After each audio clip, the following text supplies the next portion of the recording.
I'm Robert E. Graves. Went in the Army in October 66 to October 69 and went to Vietnam May of 67 to May of 68. I was a Rome plow operator. We went over with 30 Rome plows and we cut jungle. We cut out all of the Iron Triangle, and we cut around Lockade, Cu Chi, and all the way up to, some of us went all the way up to Loc Ninh, up Highway 13, Lock, and then we went with 69 Rome plow operators, and every one of the 69 got Purple Hearts.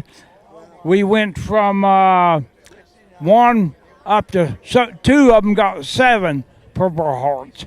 Well, I got 2 Purple Hearts. I got wounded the 3rd time, but I didn't want to mess with it. I wanted to get the crap out of where I was at, and I didn't mess with it, but I got 2 Purple Hearts.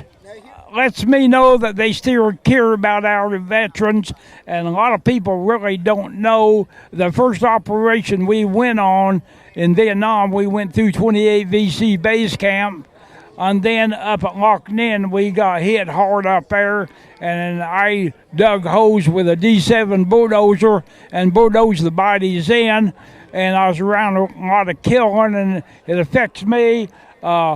It has always affected me. I was around so much killing, but it helps me to know that people still care about us veterans. Well, we got to stick together. I got a phone call today. I've been going for counseling for 25 years, and I got a call this afternoon, and one of the guys in my group at the vet center passed away, and so I got a call. But anyhow, I saw a bunch of us veterans that I was with in vet center that have gone on, but I'm still kicking, and I'm grateful for that. You got to keep going as long as you can go. We've been through it, but we got to stick together, and we got to make the enjoy life as long as we can. Well, it was back at the tail end of, excuse my language, in 1946, World War II. And my brother, Ben, he had graduated from Palmetto High and went in service, and he was in I think he said he went in France 6 weeks after D-Day, and so that gave me a lot of help to get in there, and I was in 20 and a half years. Yeah. So you must have traveled all over the place. I did all except from Bangkok, Thailand to New Delhi, India, and I missed that. I've been completely around the world. Oh, I just love it, and I'm always looking for somebody that I was in service with, because they're just like brothers. Oh, and I just feel the best I can, really. I love the Air Force, and I wish we had so all the kids have to go into service for at least 2 years, and that the world would be a better grow. Good evening, everyone. My name is Pat Kennedy, and I am serving as this year's president of the Manatee River Fair Association. On behalf of the entire Manatee River Fair Association and Board of Directors, I would like to welcome you to the 103rd Manatee County Fair. This evening is a special tribute to all of you, our veterans who served our country in all the branches of the United States Armed Forces, in different parts of the world, on different battlefields, and in different wars. The citizens of Manatee County come together tonight to say thank you for preserving our freedom and our American way of life. In just a few moments, we will unveil the plaque that will designate this building as Veterans Hall in honor of all of you and all who served. At this time, I'd like to introduce Mr. Pack. He's going to introduce or say a few words first. Talk close. Thank you very. Oop, where'd it go? Where'd it go? Can you hear me out there? Talk close. I can hear him good over there. I don't hear nothing back here. Hey, I just wanted to make sure that everybody understands who the speaker is going to be tonight. There's been a lot of generals go through our Army, and there's only a handful of them are worth a damn. The guy that's going to talk to you tonight is a real soldier. Hold it real close. Is a real, there you go. Can you hear me now? All right. He is a real soldier. He's been down in the dirt with us other grunts. He's a lieutenant general, and for you guys in the Navy, that's 3 stars. Because I know the Navy doesn't have don't know nothing about rank, and so it's 3 stars lieutenant general. So at this time, I'm going to have Lieutenant Jimmy, come here, 82nd Commander, Jimmy Johnson.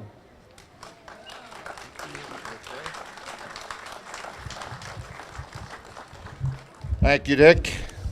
Is this working? We need them both? Okay.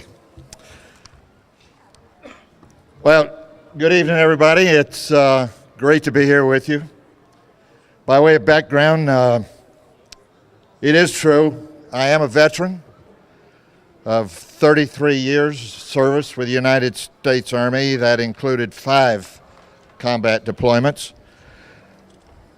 But what's also true is that I'm a resident of this county, Manatee County, a proud resident, and have lived here full-time for the last 25 years. This is my home. So as your neighbor and as a veteran, I'm very proud to be with you today, and also proud to join you in congratulating all those who were responsible for the naming of this building behind me as Veterans Hall. Obviously, this was done to pay tribute to those men and women, especially from Manatee County, who dedicated their lives to their country in the service of their country so that all Americans might be able to live in peace and freedom. Today, as we pause to reflect on these military veterans, we should remember that it is our veterans, not the politicians, who are the guardians of our individual rights. It is the veterans who provide our nation with freedom of the press, freedom of speech, freedom of religion, and most importantly, it is our veterans who fight and win our nation's wars. This is who our veterans are.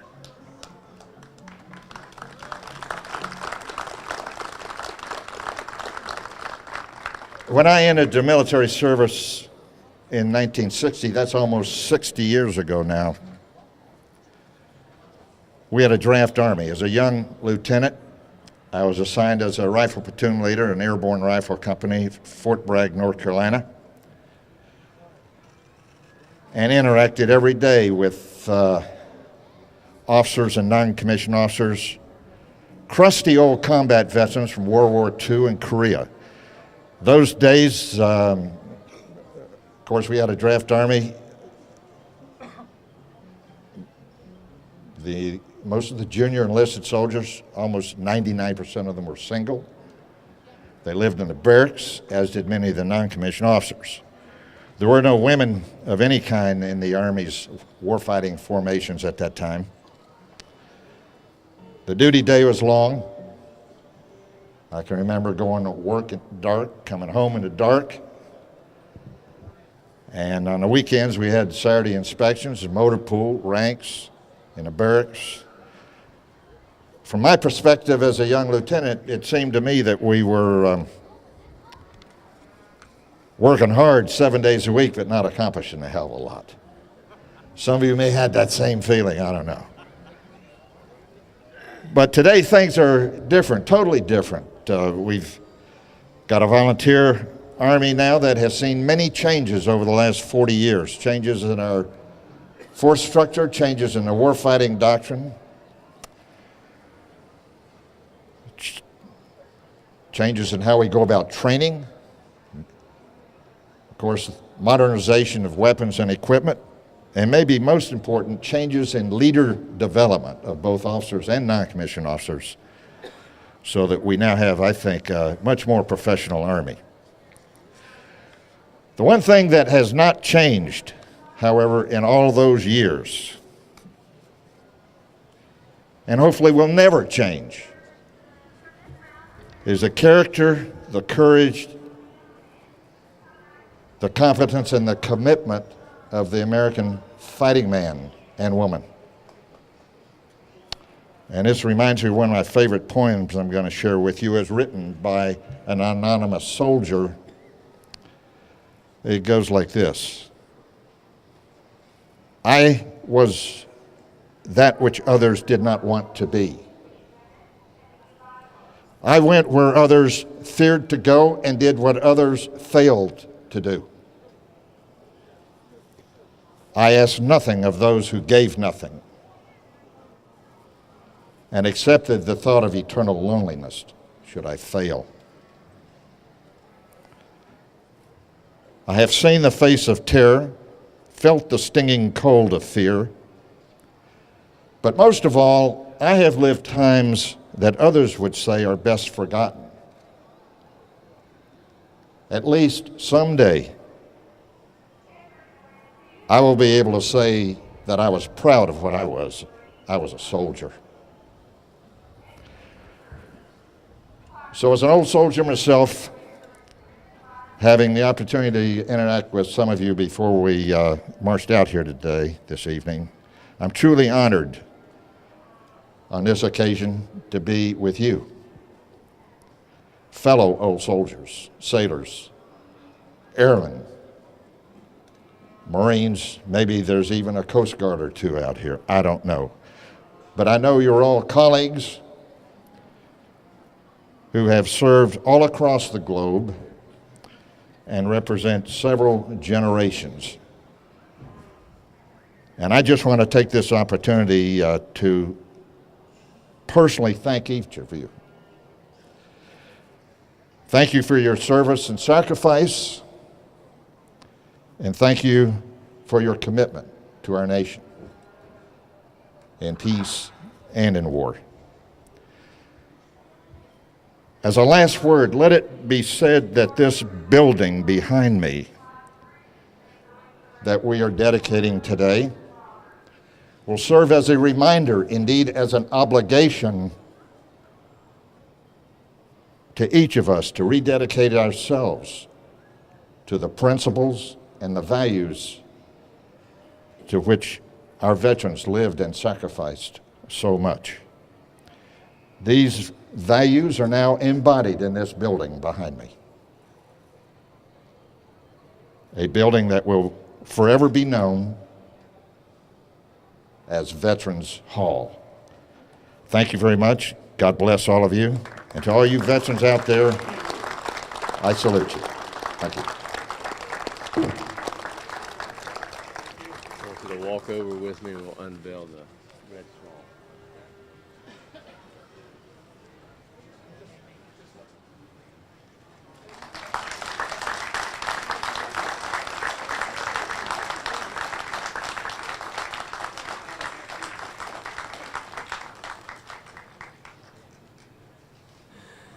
Honored veterans, ladies and gentlemen, from this time forward, this building is Veterans Hall, dedicated to all the veterans in Manatee County, Florida.